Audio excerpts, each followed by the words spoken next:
Hello and welcome back to another Pulse Social podcast. My name's Ed, I'm a trainee sports journalist here at Pulse Social, and today I met with Tom Miles. Tom is a level 1 football coach and an FA qualified referee, and at just 18 years old already has a wealth of experience in the football industry.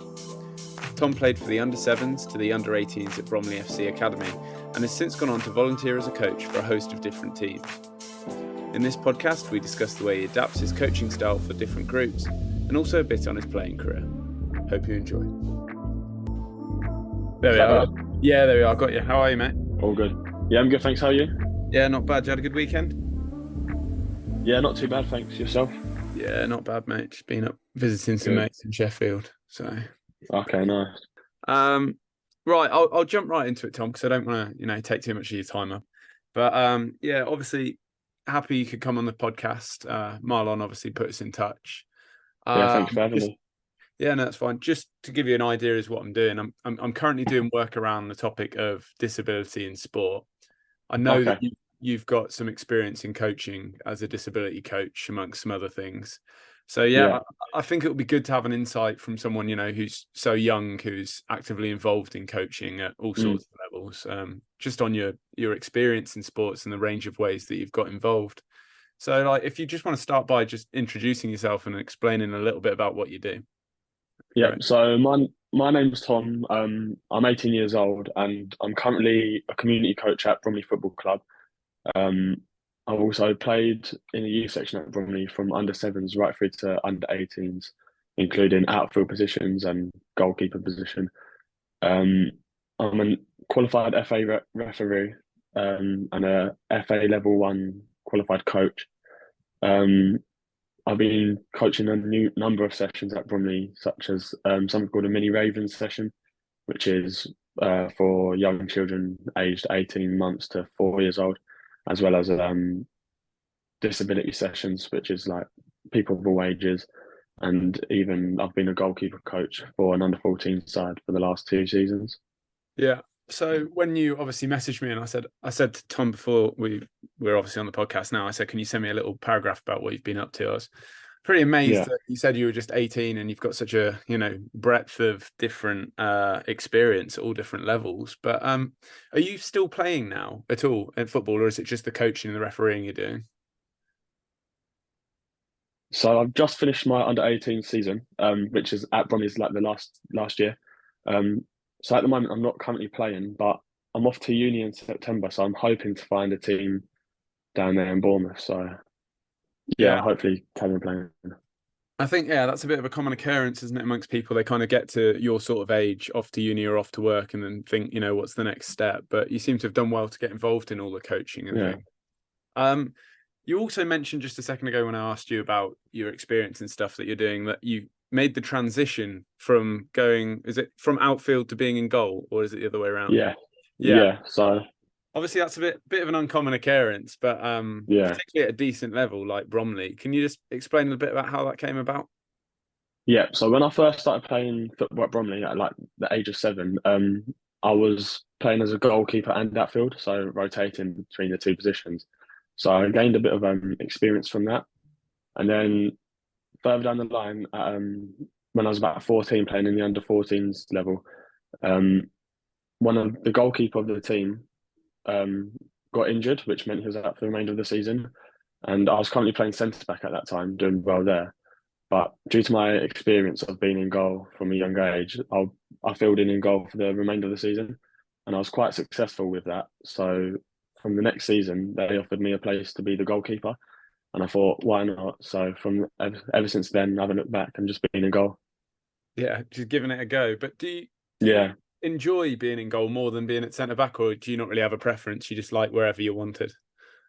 Currently, I think I enjoy being in goal now. But when I first started in goal, I preferred being as a centre back because I feel like more part of the team then. But yeah.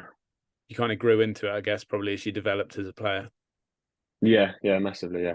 Nice. So now, as you mentioned as well, you're an FA qualified referee and a coach, level 1 coach. Can you tell us a little bit more about how you got involved in doing that, how you went about getting your coaching badges and your refereeing badges? Yeah. So with refereeing, to be honest, my mum was the one who pushed me into it because I was about 14 at the time, and I was looking for a job um and a way of making a bit of pocket money, I guess. Of course. So I was thinking of something that I enjoy doing and being involved in, which is football, and then ways to make money off that. So refereeing.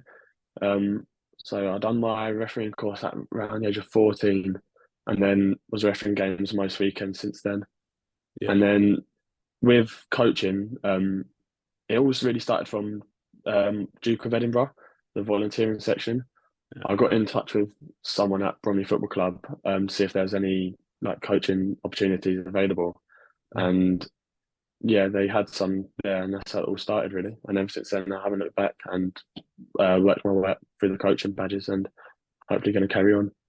But that's such a common occurrence for people that I get on the podcast, is that a lot of the, pathways that begin with just volunteering work or something like that, Mm, picking, what you're interested in and then just pursuing it. And obviously you did that a yeah, lot earlier than a lot of people. So now you're in the position at 18 where you've got these badges, you've got these experience even before you're at university, which is yeah. great. But yeah, do you think that you being a player at Bromley has like impacted your coaching in any ways? Do you think you've learned from some of the coaches you might have had? Because what's Bromley? Is it tier 5, I think, as a club? Yeah, National League. National Yeah, League, National yeah. League. So a good standard. Yeah. Your Um, coaching's been impacted?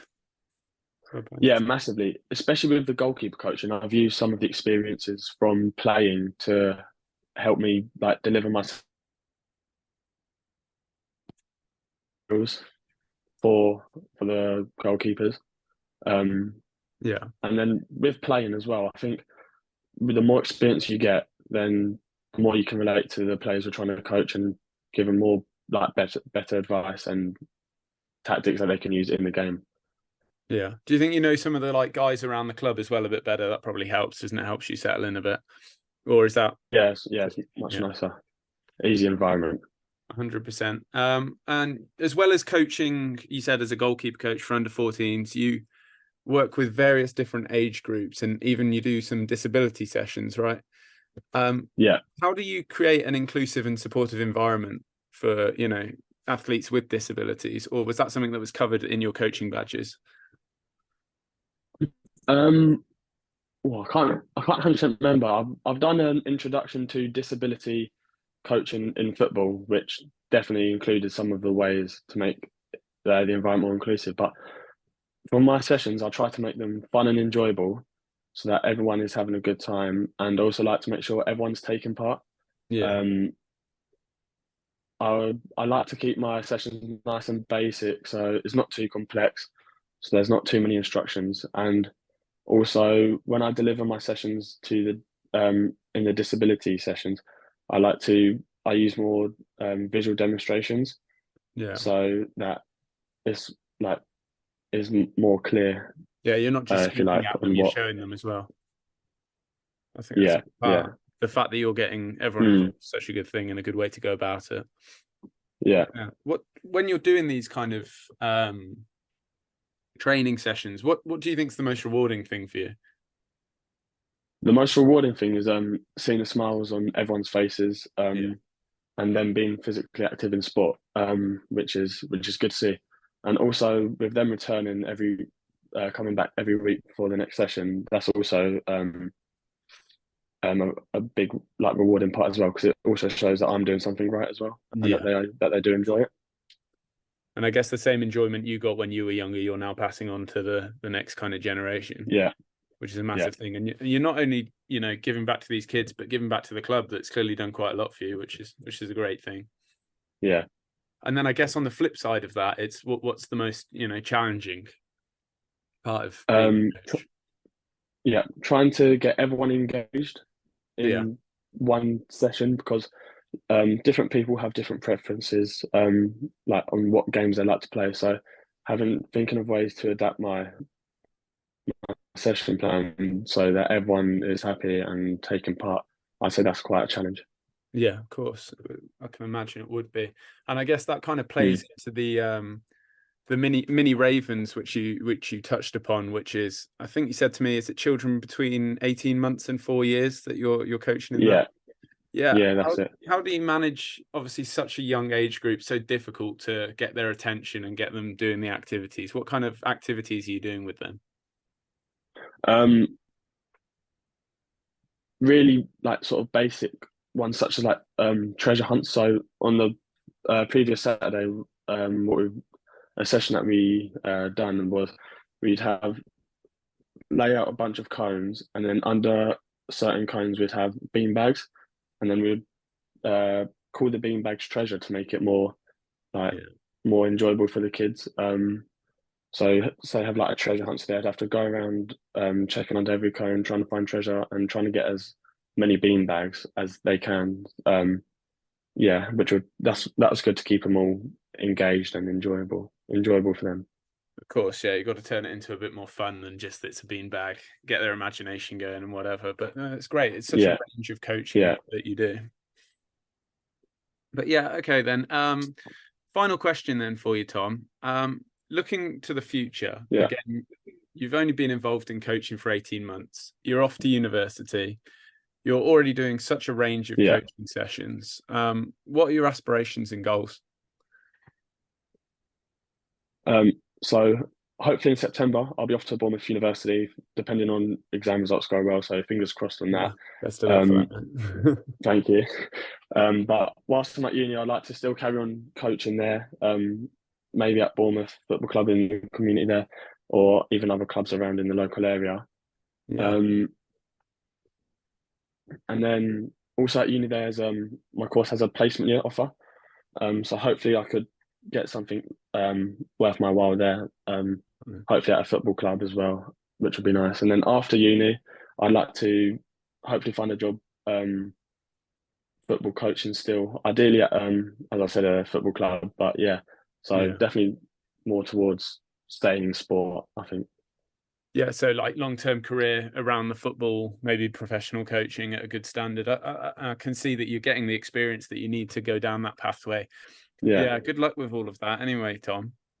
Thank you very Uh, much. yeah, no, I know that quite often with these placement years, they leave, with permanent job offers. So if you can get onto the right one Mm, during that, I think that's definitely the right way to go about it.